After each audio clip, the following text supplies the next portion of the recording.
Tonight, children share their questions, fears and hopes about COVID, vaccination, getting back to school and hopefully one day going back to normal. Welcome to Q&A.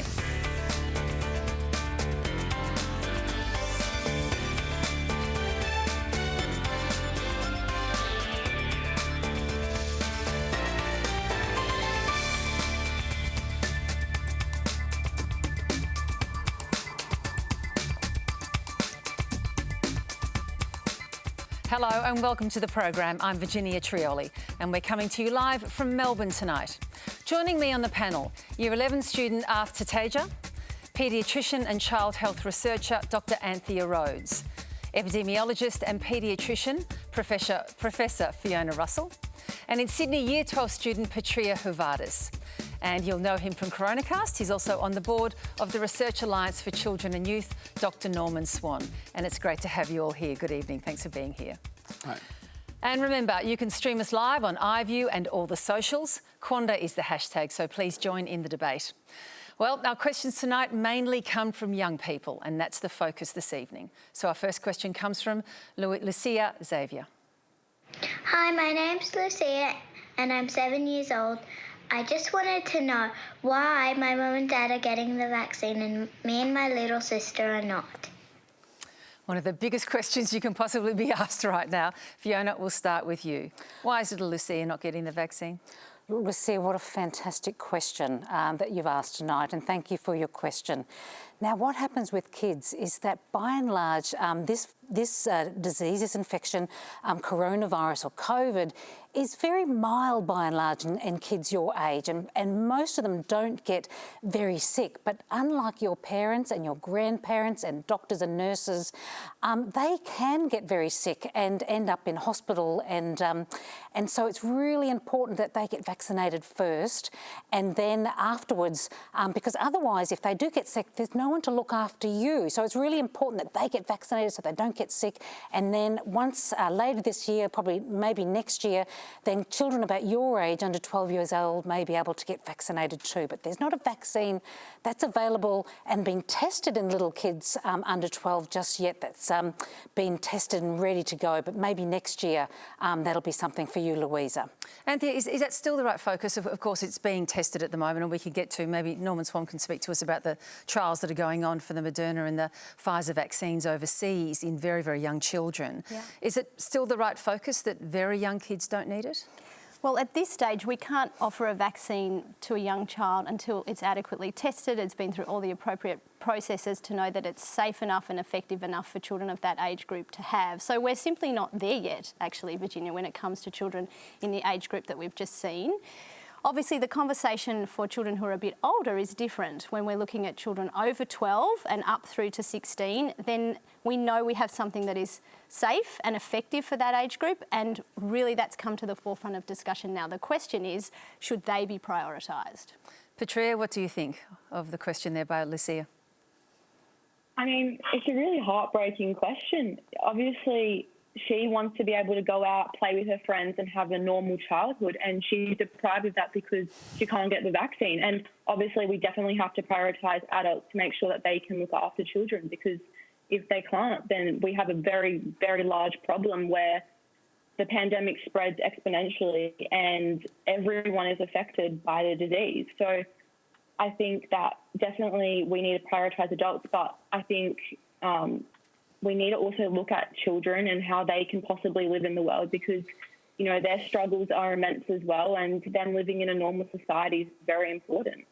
Arth, have you heard similar questions from either siblings or siblings of friends of yours? Absolutely, Virginia, and we all want the vaccine, right? And it's really a shame that we haven't gotten to a point where there has been one that has been approved for that age group, and it's diminishing a lot of young people's childhoods. In Melbourne and Sydney, half the country is locked down, and you know, they're not experiencing preschool, early childhood education the way they should be. I've missed out now on 200 days of my schooling, and I'm sure, Petria, now you're going into your third month of lockdown. We as young people, we want to contribute to getting our education and to contribute to our society. So we also need to be brought into the consideration when it comes to, who's getting the vaccine. Absolutely. Norman, how are those trials going? Have you got any oversight on them, the ones for much younger kids? Well, just to say there's 2 trials going on. Moderna's starting one and Pfizer's doing one. Pfizer's been told to go back and recruit more children because they want to be really sure that it's safe and effective. We're in an odd situation, and it's a really good question. I agree with Fiona, is that most vaccines start in childhood. So this is turned on its head. Almost every vaccine you can think of was developed for children and young people. But this is one that's been developed for adults because adults got hit hard quickly, and children for children, we're playing a bit of catch up. But as Anthea said, maybe by the end of this year, beginning of the next year, we will have a vaccine which will be safe and effective for kids. But this is a pandemic, and we've been constantly playing catch up around the world. Do we have a sense of timing with those trials? Is there any sense of when they might come to an end? They're saying with the Pfizer one towards November, something like that, but you just never know because they could have a glitch in the trial, something goes wrong with the trial, you just don't know. Fiona, are there any early indicators that it might be the wrong path to use these kind of vaccines with very young children? Yeah, look, safety is an absolute paramount concern, is number one concern with the clinical trials. And so as any vaccine is developed, we always start with adults first, just a small number of adults, and then we go down through the ages. And that's for actually the infant vaccines as well. We don't start straight with the babies. So that's just a normal process with vaccine development anyway. And also what we've found is that when you do vaccinate people about your age, Arth, is that your responses to the vaccine is much better than adults. And so younger children have they've had to tinker with the dosages and get a smaller dose. And so it's not the same vaccine, it's actually a smaller dose. So they have to titrate it. And then even littler kids, again, they titrate it again. So they have to really do the studies to make sure it's safe and it works. And so you have to start with adults and go through the ages. And we must remember that it's been unprecedented, actually, in terms of the pace that we've got so many vaccines that are available right now, and that is just historic in how quickly we've got them. So to get them now done right down to babies that are being done, being included in trials as well, that is really extraordinary in 18 months of time. But I have to really reassure everybody that there's no corners that have been cut.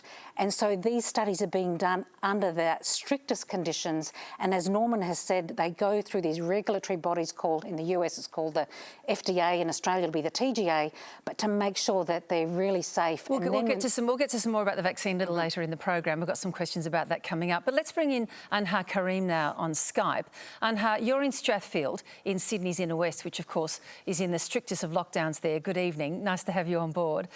You're 14 and of course right now you're unable to get vaccinated right now. So how are you feeling about that? Thank you so much for having me today. Just before I start, I'd like to acknowledge the land that I'm on, and that this land belongs to the Wangal people of the Eora Nation. This land was, and always will be traditional Aboriginal land. So as to the question in terms of how I'm feeling in terms of opening up and without having the vaccine, as young people, this is a time where we're feeling this really high level of anxiety and quite a lot of fear, as New South Wales Premier Gladys Berejiklian has outlined.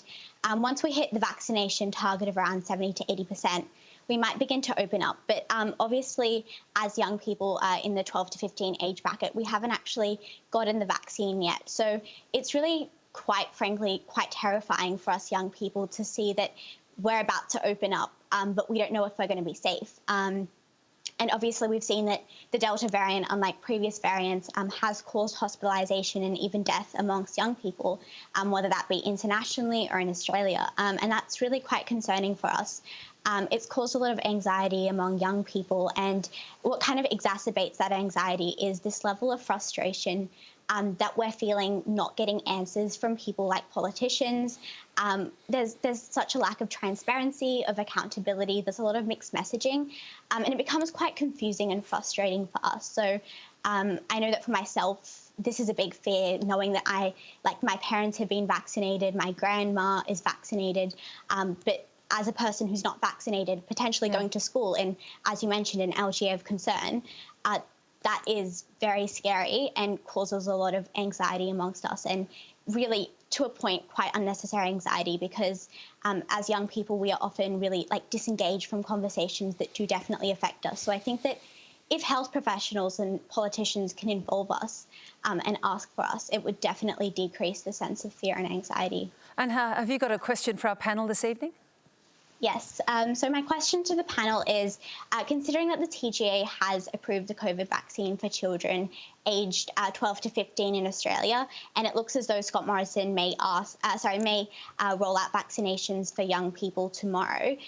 Considering that our neighbour New Zealand and other countries around the world, like in Canada and France, have given young people and been giving young people the vaccine for a while, why is Australia so behind, and shouldn't there have been more urgency in vaccinating young adults such as myself, especially with the New South Wales outbreak? And thank you for that. And yes, we probably are going to hear tomorrow some news about that. The TGA approved it back in July to be able to be given to young people. But let's start with our students first of all. Petria? I'd just like to say that was so beautifully said, and I think she encapsulated the way that most young people are feeling at the moment.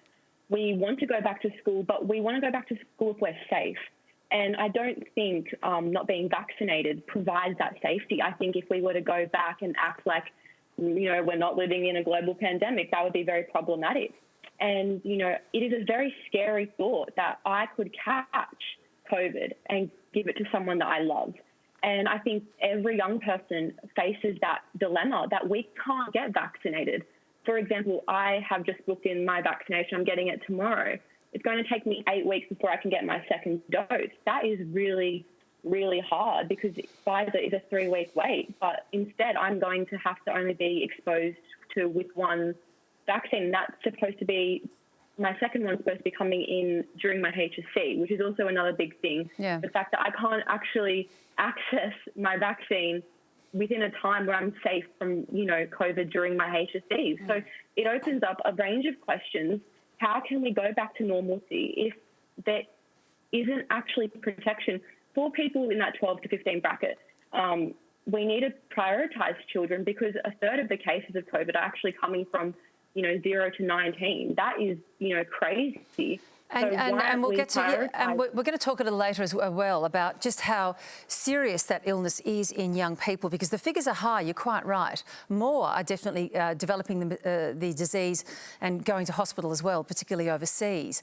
But how serious it is, we should get to. But Arth, how would you respond to the question about whether we've been too slow when it comes to younger people? First and foremost, I want to commend Anha for that question and her composure. That was brilliant.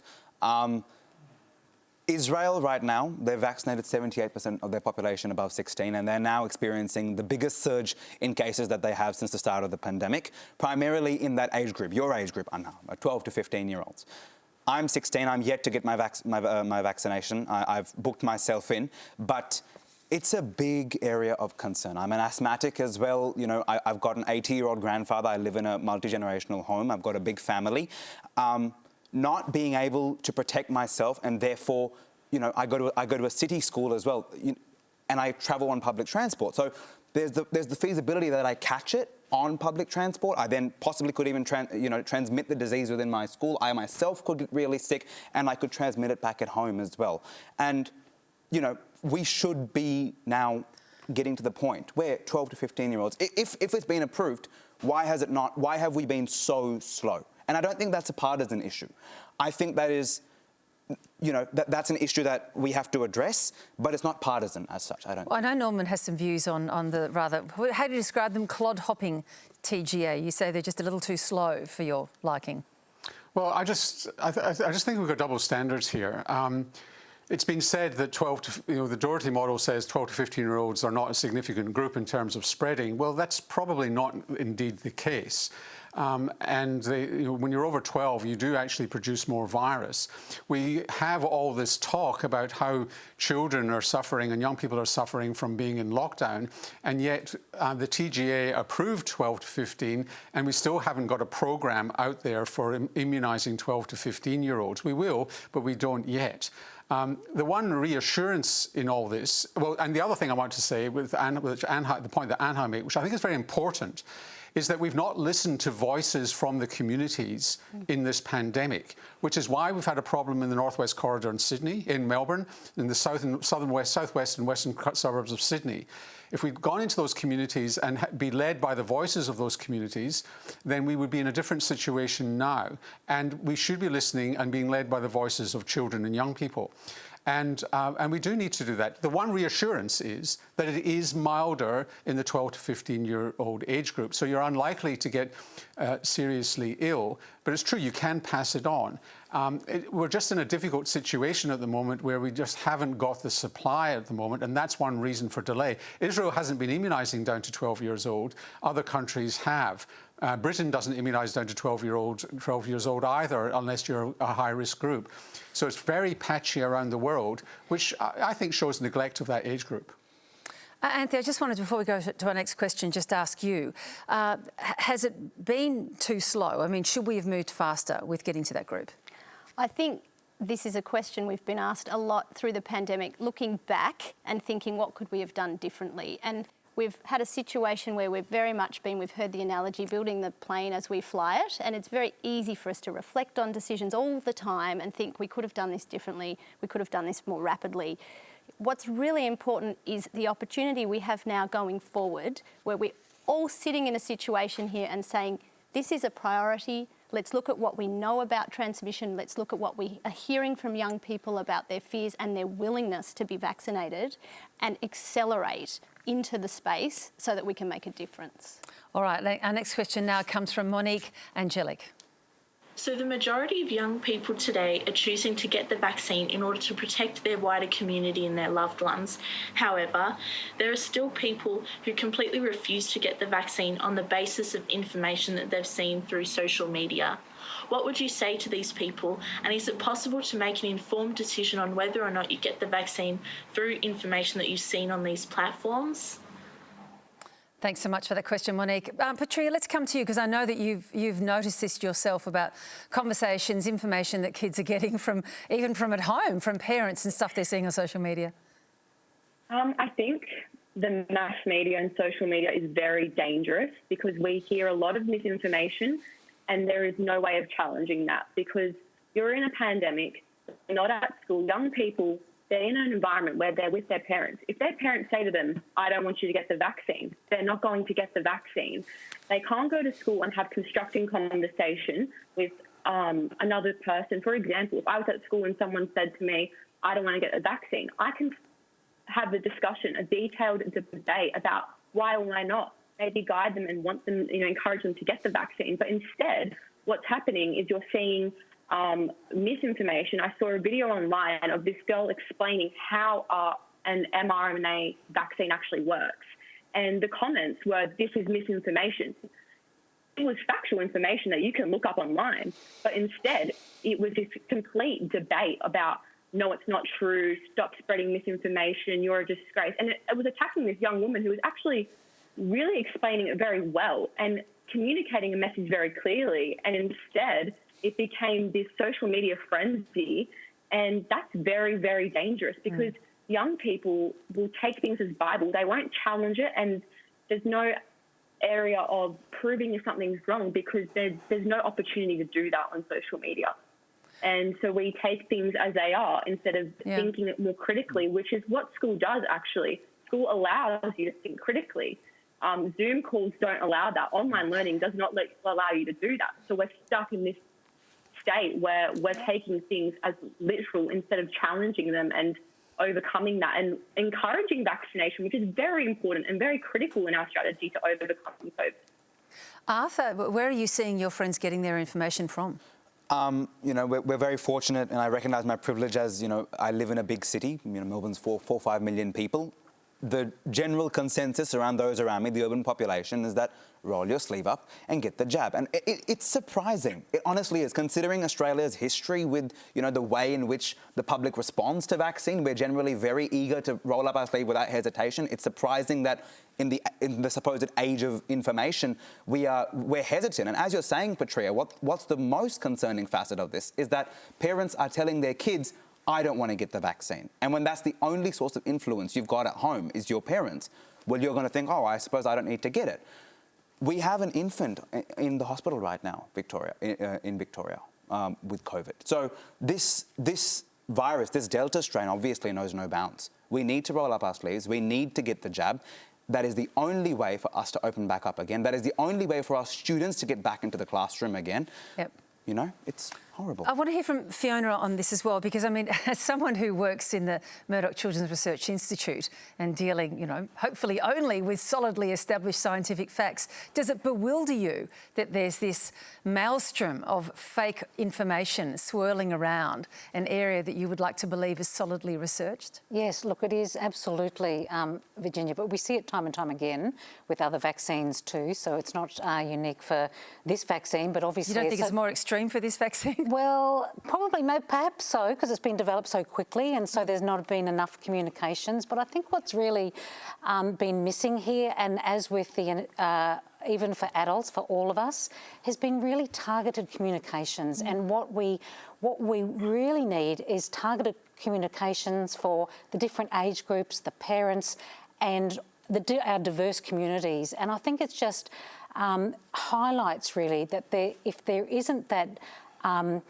leadership in terms of providing communication that really hits the nail on the head and is targeted, then the void is filled by a whole lot of misinformation, and people just go searching and come up with things, and it is very difficult to work out what is correct and what is not correct, and very easy for someone like me, but you know, things look real. Anybody can post a YouTube video, you know, and it looks kind of believable, so it's very hard to work it out. With a footer and a header, it actually looks like a newspaper or a page from. We're just going to do a series of quick fire questions now, getting some straight answers from our experts here. And we'll start with Sophia McPherson. Hi, I'm Sophia. I'm 10 years old and I attend Radford College ACT. I'm worried about the side effects of the COVID-19 vaccines for kids under the age of 12. Will the side effects be different for kids than adults? Thank you, Sophia. We'll turn that one to Fiona. Fiona, will the side effects on the vaccine be different for the younger ones? Yes, so we don't know yet, possibly, and that's why we're doing the study. So really important to do specific studies, as I've mentioned before, in particular age groups, because they might be different. As we've found out with the Pfizer vaccine in young people, there's particular side effect in that, and it's just for sort of young people. And so with under 12s as well, that's why we're tinkering with the doses.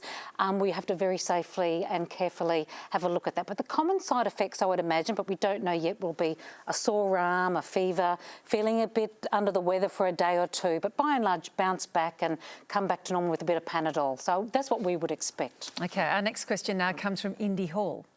What happens to our body if we catch COVID? Beautifully asked too, can I just say. Norman, we'll give that one to you. What happens to our bodies? Hi, Indy. Well, the virus goes in through your nose and you breathe it in and it goes into your chest and it goes through the lining, like the inside of your mouth. It goes inside that and it multiplies because the virus is pretty nasty and all the virus wants to do is find somebody else to infect. So more virus is produced and you cough it out. So it irritates you and you cough. And that coughing allows the virus to pass to other people. Now, in little kids, that's all that happens. You might get a runny nose and a cough and maybe a fever because the army inside your body that fights the virus, the immune system, works very hard and makes you hot. And that's probably all that happens. And a lot of kids, they don't know they've got it. They get nothing at all. And it's only a very small number of kids, tiny number of kids who get sick enough to need to be in hospital. So imagine I don't know how many kids are in your primary school class. Let's say there's 30. If you've got 3 classes like you and they all get infected with COVID, only one might be sick enough to be in hospital. And even then they'll do okay. So it's a really mild disease in your age group. So it's not something to stay up at night worrying about. OK, our next question now comes from Amaya George. I'm Amaya George, 7-year-old, and I live in the ACT. The lockdown was so sudden and I'm really worried what's going to happen next and how long are we going to live like this? Are we going to die? Anthea, we're going to give you the "Are we going to die?" question. Maya, it sounds like you've got some really big worries. And the first thing I want to say is that you're not going to be alone thinking about big worries like that. And when change happens really quickly, it's normal to feel worried. Even some grown-ups are worried about things at the moment.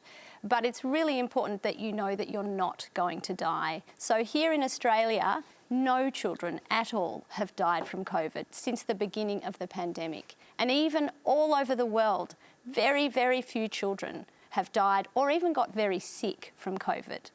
The other thing that you talked about was what's going to happen next. And that's a really hard thing to think about when so much is changing.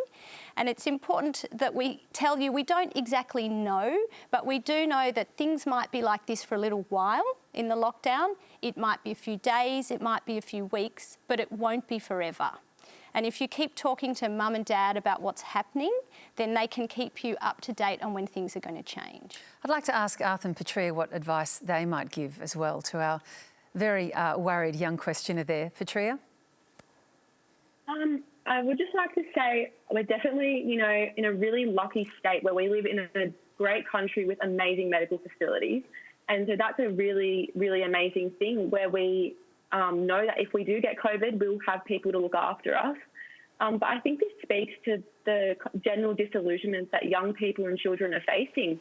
We're living in this age where this is a crazy, unprecedented time, and these anxiety-ridden thoughts are consuming us. And we don't really hear much information about how to overcome that. And it just shows the mental impact on young people. Yeah. And I think we need to prioritise that and figure out a way to combat that so that young people can attempt to live a life where it isn't filled with these sort of like very extreme thoughts. It's very sad, yeah. Arth? Amaya, I think you're so young, and, we love the fact that, our young people usually separate themselves from what's going on in current affairs, and they're happier than us because of that. So can you, for all of us, don't worry about this. Mum and Dad will take care of it for you. Stay happy, keep smiling, eat some lollies, and, do your online classes. Go for walks, look at the sun, and be thankful that we're in a country with, a strategy like suppression or aggressive suppression like Australia, and we're not in a situation like India was in or a situation like the US currently is in. I support all of that, right up to and including the lollies, and I'll simply say a bit of moderation there. OK, our next question now comes from Finn Gowdy. I've asked this question to my parents a number of times with no clear answer, but when will COVID end and when will life go back to normal? Yes, it's the question we're all asking ourselves. Norman, we'll go to you on that. Well, Finn, my sympathies with your parents, because nobody can answer that question. COVID will never end. The virus is with us for the rest of our lives. It's not going to disappear. It'll change as time goes on. So what's going to happen is that we'll get immunised, and when enough of us are immunised, probably 90-95% of us are immunised, then very few people are going to get sick with this virus, and life will go back to some semblance of normality. And then what happens is we'll learn to live with this virus and not get anxious about it, and it'll be a bit like influenza, where it comes and goes each year, and maybe one year we've got a bad year of COVID, and one year we've got a good year, and every year you're probably going to have a jab with both COVID and flu to keep you topped up with your immunity. And that's the way it's going to be. We won't be wearing masks forever, but we will for some time to come into 2022. But in early 2022, we should be able to travel both within Australia and internationally. Anthea, I know that you believe that we've really got to move quickly now on adjusting our thinking away from COVID zero and donut days. So is that the version of normality we need to start talking about? Well, I think, Virginia, we have to look at the situation as it is continually as we go through the pandemic and understand what's changing and what we're going to do next. So you've talked about, do we look to a different plan? And I think that's something that definitely is being talked about here in Australia now. We've heard some dialogue about it. Because if we look to the world globally and we look at the Northern Hemisphere, who are travelling a season or so ahead of us, we haven't seen a successful example of elimination as a longer-term solution. There are absolutely benefits and harm minimisation as a result of having aggressively suppressed the virus, and we have saved a lot of lives without a doubt here in Australia having done this up until this point. But we have to keep re-evaluating. This is the challenge. Everything moves as soon as a decision is made or a plan is set or a model is built. Some of the game changes, and that's been the challenge for our leaders. So at this point now, we still have to look forward and say, do we have to pivot towards a way through? Can I just add to that? Because we've heard a lot of distress from Arth and Petria and the children about the anxiety and frustration and with the schooling and the fear of going back to school, which is really heartbreaking to sort of hear that distress. And so what we really need to hear, and I'm speaking here as a parent and as a wife of a teacher, that we really need to have a plan that we can hear from our leaders in terms of their plan for schools and to alleviate this distress, because a lot of the usual things that we have in our lives to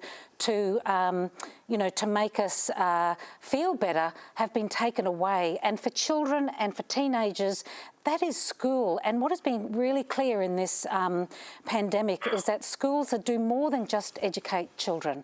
They do, there's so much more for mental health, for their social development, for feeling positive about and having a life. And their life to some degree has become their bedroom and their device. And that is not a life, and it's not a life for a child. And in Victoria, that's been particularly awful and very distressing to hear many stories of what's been going on in that regard. And for some children, school is the safest place. And so I want to reassure children and parents that are listening that this isn't, what we are living in now is not typical for the rest of the world. Europe has had their schools open since March, and they have plans in place, and they haven't been vaccinating their children or their teenagers until very recently. I want to jump in there because I know that you came up with what you saw as a traffic light system to get schools reopened on the basis of threat and the basis of the infection in society, which wasn't taken up. And it's been something that's really mattered to you. You think we've been too aggressive with our suppression strategy, if I can phrase it that way, at the expense of kids in school? Look, absolutely. I think there's no doubt about it. And what we know from international data is that schools are not the hotbed of infection. Children are more likely to get infected in their house or out shopping than in the school. I mean, the British data, the UK data is very clear on that, and that is with Delta as well. I just want to hear from Norman Swan on this, because it gets us really to a discussion about the modelling that we are now relying on that comes from the Doherty Institute. Norman? So the Delta's changed it a bit. So you're now seeing a surge in Britain, and it's just after schools have gone back in Scotland, and you're seeing a surge that's associated with schools going back. And I understand what you're saying. It's either the kids caught it at home and they're bringing it into school, but kids are transmitting, and they're transmitting in the United States as well. So that's where the modelling goes a bit off. Look, what I want to say, which I think is more positive for schools, is that we could be using technology better to open schools really quite soon, using things by getting ventilation better. Our schools are not designed, our kids breathe dirty air. We all breathe dirty air in the environment in which we live. We haven't thought about this, but can we open windows? Can we put in fans? Can we have highly ventilated environments, wearing masks, vaccinated teachers, rapid antigen testing, maybe even for kids and teachers, so that if you're positive, if infectious, you don't come to school. There are ways of actually getting back to school which are, which use technology to make it a much safer place. Absolutely, and people like Orla Hegarty have done amazing work in Ireland, and other leading scientists who work with aerosols who have been advocating for this for absolute months. Ventilation, filtration, masking, separation and the like. Anthea, none of that has been picked up and has been taken up. None of that's been worked into the programs that we're looking at to reopen, to open schools safely again, to get kids back. Is that frustrating to you and to the place like the Children's Hospital that it's not been put front and centre? I think it's time for it to be put front and centre, Virginia. I will absolutely say that. We've talked a lot today about vaccination, and obviously that is one enormous tool in the toolkit to help make school a safe place for children, vaccination of children when it's ready for them in the younger age groups, and for those older kids, as we've talked about today, as soon as it can happen, really. But it doesn't sort of stop and start and finish there. There's vaccinating everyone around the child, which we've just heard about from Norman. There's all the other things that can happen in schools around masks, around ventilation. And we're hearing from our leaders that schools won't stay shut one day longer than they have to. So the minute we're ready to open, the kids will be there. Well, we need to be ready for that to be a safe experience, and that is going to take time, and it needs to start now. Yeah, but they say that, but they don't plan for it. Correct. There's no planning for it. It's, using my phrase again, it's clod hopping, where we've got this programmatic inefficiency and slowness, and they all talk, but there's no action. There's one thing that I did want to raise, though, and we've sort of touched on it, which is the fact that children, as yet, and it's a great thing, are not getting seriously ill from the disease. Can I just bring in a little bit of a caution and a caveat, I guess? I remember being told this right back at the beginning of the pandemic last year. Oh, children don't catch it, they won't catch it. Oh, and they won't pass it on. And gosh, it turned out that they could. We don't actually know yet. There are high numbers of children getting infected with the disease overseas, particularly in the United States, about 200 hospitalisations a day there at the moment. We don't know yet, Fiona, long term, whether, even if they catch it and it's only mild, as Norman says, whether down the track that might not be a serious thing. Yes. Well, just a couple of things. Just going back to what Norman was saying about the infections in schools in the UK. They did 6 surveys every month, and they found that in the Delta in June, in the survey of schools where they looked at thousands of children, thousands of teachers, thousands of secondary school students, they found that less than 0.4% were positive. And so we have to get this in perspective, because we hear about every outbreak in a school and we think, oh my goodness, every child in the school has been infected. That is actually not the case. It might be one outbreak in the school, but there might only be half a dozen odd kids. So that's one issue to just sort of talk about. In terms of the long-term effects... Just quickly. Yeah. So in terms of long COVID, when we think about long COVID, this is persistence of symptoms. It's very different in children than adults. In adults, it sounds like, it is very serious and there's multi-organ damage and horrible things. But in children, because their immune systems are so different, when we talk about long COVID in children, it's things like fatigue, feeling anxious, loss of taste, and things like that, and a sore throat. That's still stuff you'd like to avoid in a child, isn't it? Yes, exactly. Arthur's nodding here. Yes, but Virginia, when we get it in perspective, this happens to other viruses as well. It's not just COVID, you see. There's other viruses. And when we look at common viruses that paediatricians really are busy about, and Anthea, you can tell us even more, there's 6,000 admissions every year from RSV, the respiratory syncytial virus, and that is what really worries paediatricians. We do have to keep COVID in context. It's not to say that any harm isn't something we want to avoid for children. Absolutely it is. But we, as people out in the community, we haven't heard about all the other things that make kids sick and that kids get injured from and turn up in hospital for regularly. So we need to think about it in the context of that. Let's get to one about that. I know Arthur's next. Arthur's dying to say something. We'll get to our next question. And Arthur, you can jump in a second. Let's hear from Vivian Hall. Is there anything we can do to help to make the world a better place with COVID? And Arthur, I know that's something that you've actually thought about, which is to make the world somehow better as a result of, because of and after COVID. I think COVID has really taught us, particularly the education system, Petria, I'm sure you're seeing it as well. My school, they adopted an approach in which we actually don't have every single period online. We have one period per week for my Unit 1 to Year 11 subjects and every period for my Unit 3-4 subject. And what that has actually taught us is we do not need as much spoon feeding as we get in schools today.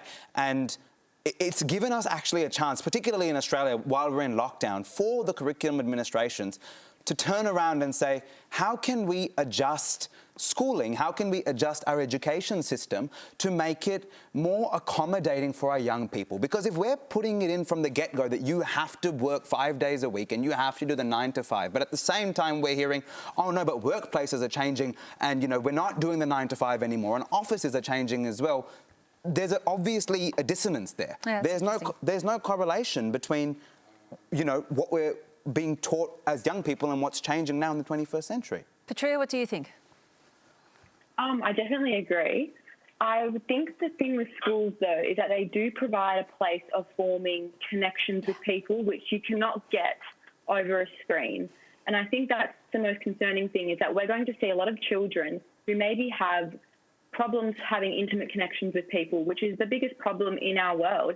You know, with social media, we are already the most connected but the most isolated generation. Well, let's pick up Vivian's question then, if we can, which was, is there anything we can do to help make the world a better place with COVID? Is there anything that you'd reassure Vivian on? I think we could maybe use this as, you know, I guess it's a difficult question because everything seems bleak, but I think if you look at the silver lining, it has made us realise that we do need to rely on other people to get through tough times. We need to look at the bigger picture and see beyond the horizon. And I think that involves, I guess, a level of, you know, positive thinking, which, you know, in a world where we have so many horrible things going on, COVID's put into perspective how you can overcome that. How can you use, for example, lockdown to better yourself or to experience other things? And I think it comes down to the way that you see things. And it's hard, but I think if you have a positive mindset, you can use COVID and this situation as in a way to overcome this stuff. We're going to have a very resilient generation. I think that's a really positive thing. We're going to have kids who are able to overcome really hard challenges in their life, and that is really important. Let's hear now our next question. It comes from Charlie Patterson. My name is Charlie Patterson and I'm a Year 12 student from regional Victoria. With all the disruptions that are occurring during the most important period of our entire schooling, what advice would you give to those of us who have lost our motivation due to the endless lockdowns and overall lack of hope? Petria, I might come to you on that. How to get motivation back on track? Look, I mean, that question, I think, just summarises how Year 12 students are feeling. You know, Year 12 is supposed to be one of the best years of your life. Yes, it is supposed to be very challenging. You have lots of study to do. But the whole thing is that there's a light at the end of the tunnel. And I think that's been taken away. We've had uncertainty regarding what's going to happen to the HSC or the VCE. And there's been no interaction really on surface level with the government and young people. And so decisions are being made on behalf of young people without the inclusion of young people. And we have very capable young people who are able to be part of a conversation regarding their future, yet we're not really included in that. And so it creates this kind of disillusioning, I have no idea what's going to happen with my future. We want information, we want to be informed. We're floating in this state of inaction, and it's really hard for Year 12 students because we don't know what's going to happen. Arth, any motivational advice you can offer here?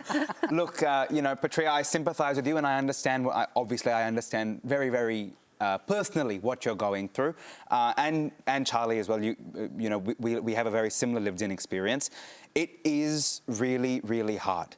Waking up each morning and having that monotony, the same online classes, the same, you know, lack of, I suppose, communication and that socialisation that you get in a school environment is definitely a challenge. I think on a more positive note, the online world has given us a chance to perhaps connect with people that we did not expect to connect with.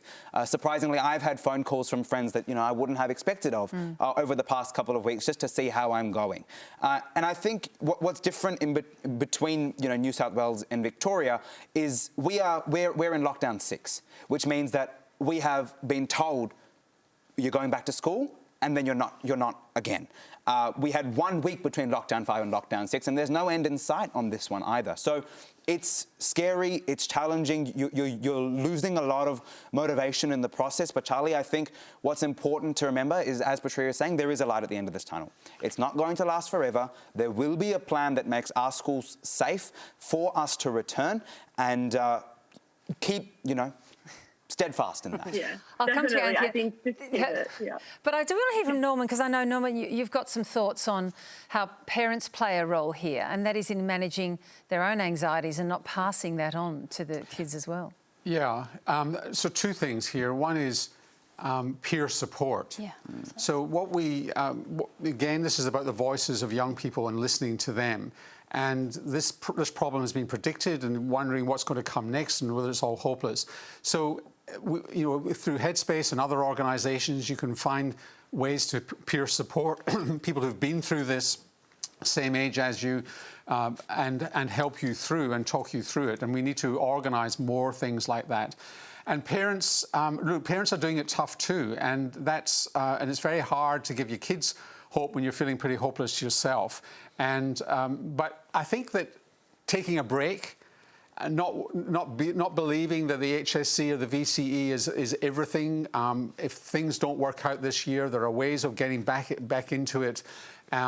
Taking a break when it gets too much, going out and kicking a ball, talking to others, and parents helping your kids doing that, and parents stopping feeling so guilty that you're having to work and do everything at the same time and feeling you're failing your children. I think that it's really important for everybody to be pragmatic. There's only so much you can do in this current situation to move on. And I think when you realise that, you start to feel a bit better. Anthea, I know you wanted to jump in there too. Yeah, look, a couple of perhaps practical things, acknowledging it's really hard, firstly, and you're not alone. We've heard all that here already. One of the things we know about people, particularly if you're an extroverted person, is that often you get your energy from engagement with others outside, and that's how you top up your tank. And then I'm like that, and you know, being in lockdown and stuck at home is not fun for me or my family. I'm sure they would vouch for that. So finding ways to actually have episodes of connectedness can actually start to top up the tank and improve motivation for young people. So that sounds hard when we're in lockdown. It can be done virtually. We've heard a bit from Arth about that. Pick up the phone, talk to someone, think about what you might be able to do. I'm respecting you're in a regional area, so that can be more challenging, but a way you can meet with people so that you can get some of that energy back that we get from being social with others. And Fiona, did you want to add something there?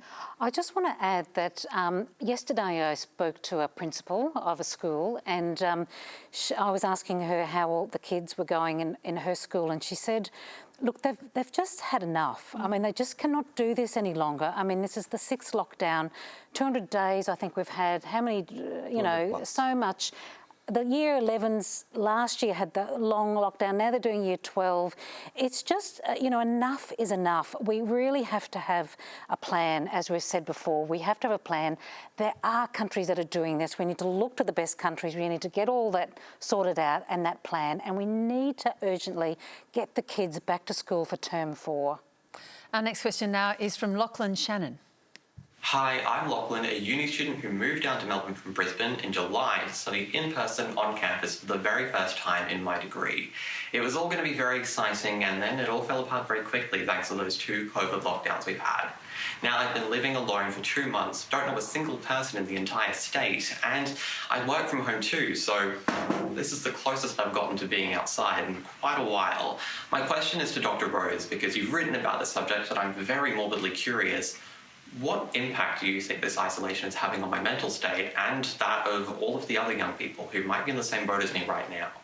I feel everyone in Melbourne and Victoria has to apologise to Lachlan this evening for it. But Anthea, tell us about the research you've done. Look, Lachlan, thanks for your question. And absolutely, we've looked through the National Child Health Poll at how experiences of the pandemic generally, and we have to understand that it's not just lockdown, but also lockdown and for school kids, remote learning, have impacted on their mental health and well-being. And you are not alone at feeling a bit despondent and like it might be affecting your mood and your energy. So over 1/3 of Australian kids have had a negative impact on their mental health as a result of the pandemic, and that's been more notable in areas where there's been longer lockdowns. So Victoria at the front there, and closely behind now, New South Wales. So I think there's a lot of evidence to tell us that these experiences do affect the mental health of young people, and that's another reason why we can't be really reductive when we think about how we're minimising harms when it comes to COVID. It's not just about the virus and the virus numbers. They are incredibly important, but there are other harms happening too. So not being able to go out into the community is not a neutral experience. It's an experience that comes with its own trade-offs, and they have to be considered in the equation continually as we go forward making policy decisions about how we best manage this. Arth, did you want to jump in there? I think what's really important to remember as well, and I go back to this point again, is it's really challenging, especially in Victoria. They're called short snap lockdowns, the Premier calls them. But they really are. They really, I mean, we're looking at 6 weeks on this one, Virginia, at the minimum. And you know, to go in and out every time is incredibly challenging. The effects, and Petria, you know, the 2-month-long one especially, it's so disheartening. And when you have family members overseas, I haven't seen my family in India since 2016. I've lost multiple family members in the process, and it's so. And then you're taking the burden sometimes of your parents as well, because you're with them, you're not escaping that. So you've got all this stress on your head, and it feels sometimes as if, you know, the government doesn't recognise that, particularly in terms of our education. I mean, there has been no comment so far from the Victorian Curriculum Authority as to, you know, should there not be an extension of when we have to sit our exams? How on earth can they expect us to be prepared to start in October? And I'm, you know, Fiona, you've got a son in year 11. I'm sure he has the same concerns about the 3-4 subject he's doing this year. We'll hear from Fiona in a second. I want to hear from Petria now. Petria, go ahead. Well, I guess that's very accurate. I thought for the Year 12 students in Victoria at the moment, they've had over 200 days. I can't even imagine that. I've had over 2 months, and the general consensus from what I'm hearing from Year 12 students, from Year 11 students, is the lack of motivation and how they don't know how they'll be able to sit an exam in a couple months' time and do their best, which is a really challenging aspect because, yes, we can all sit our HSC or our VCE, but will that be a true reflection of our intelligence, of our hard work that we put in over the past 2 years? Because our demeanour has shifted. Our work ethic has shifted. We are, you know, we don't know what's going to happen. So there hasn't been this, you know, this grind to go and keep working and, you know, push forward. And instead we're left with, you know, what will happen is the HSC already has inequity in many ways, but COVID and lockdowns have impacted different socioeconomic groups dramatically. Some people, you know, teenagers don't even have access to Wi-Fi, to a laptop. How are we going to go and sit an exam when there's disparity between all areas of Sydney, between all areas of Melbourne, and then, you know, expect that everything's normal? Because the fact is, this situation isn't normal. It's very, very hard for young people, and we don't know what's going to happen and how inequity is going to be dealt with, and so that everyone gets a fair outcome. I want to go to you, Fiona, because the question needs to be asked at some point, and there are those who are part of the so-called shadow pandemic movement who are talking about the shadow pandemic of mental health that's associated this, wondering whether the right call was made to put a higher priority on older people and protect them over at the expense of younger people. It's dreadful that it's even considered a binary, and I reject that whole idea that it's a binary choice between the two anyway, but that sort of seems to be to those who are trying to support the rights of children and what children have lost out of the pandemic, the way that they're seeing it. Do you want to reflect on that for a moment? Look, there is absolutely no doubt, Virginia, that the rights of children have been pushed aside for adults. I mean, there's absolutely no doubt about that. Children have not had voice. Children have not even been, you know, considered, as we've heard tonight. It's only really in the last 2 weeks, I would say, where children have been visible, by and large, in this pandemic, and it's absolutely well overdue that children are put central, as we've heard, because this, you know, as in climate change, I mean, children are our future. We know that education is more than just, you know, going and sitting tests. It's more about social development. It's more about children to learn and grow, and teenagers need other children. You know, little kids need to learn how to share, they need to learn those social skills, and they learn that by interacting. And then for teenagers, it's learning about your identity, it's the peer support, it's all and who you are, and it's interacting. So there is no doubt children's rights have been pushed aside. Anthea? It does feel like, when we reflect and recognising that it's all easy in hindsight, and this has moved very quickly, and a lot of decisions have had to be made, you know, as we keep moving and the game changes. But that said, it feels like at the beginning there was a lot of relief that children didn't get sick. We were worried about our kids, and we all exhaled and went, oh, thank goodness, kids don't get sick. And it was a bit like that was the end. Oh, thank goodness, kids don't get sick, the end. And the role the kids had then, and many of the sacrifices that, you know, our young people are telling us about today, were made to protect older people. And now we're changing our story because we see that kids might be getting sick. Fortunately, they still don't seem to be getting very sick very often from COVID, even with Delta. But the mental health cost has been high. Correct, but we're seeing other ways that they've been impacted, and it's incredibly important that we don't continue with that. We're at a point now where we could look and say, what do our children need? What will this look like if we put them at the centre? For starters, we would be vaccinating everyone around children as a priority. Healthcare workers, yes, incredibly important. I'm one myself. But what about the teachers? What about the childcare workers? These people surround our children. They would be Category 1B if we put the children first.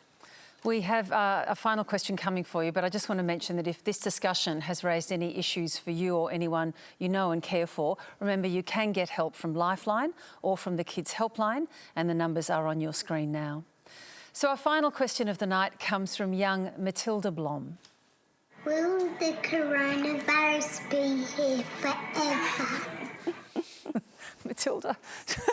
That's a great question. Gorgeous little dot. Okay. Dear panellists, you have to give Matilda some hope, all right? We know what you've said, Norman Swan, about yes, it'll be here in some way, but will it be here forever in this way? What hope can you give Matilda, Norman? It won't be here forever in this way. We will get out of lockdown.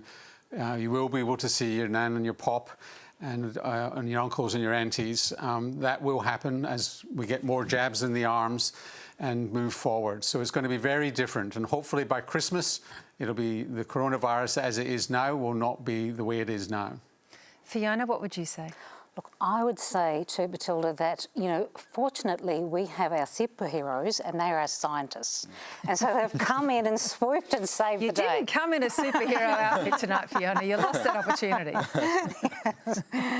Yes, and what will they do for us, Fiona? Well, as Norman has said, we've got vaccines and hopefully they'll be invited in as the engineers to help with our ventilation too.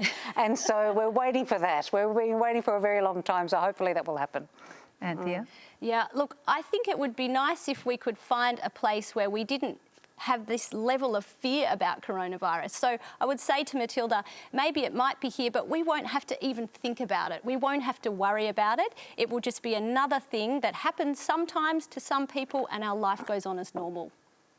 Arth, what would be your advice to Matilda? I think it's, as we've heard from the panel tonight, is that lockdowns will end. We will get to a point where COVID becomes a part of our society that we accept and we move on with, we move on with our life that way.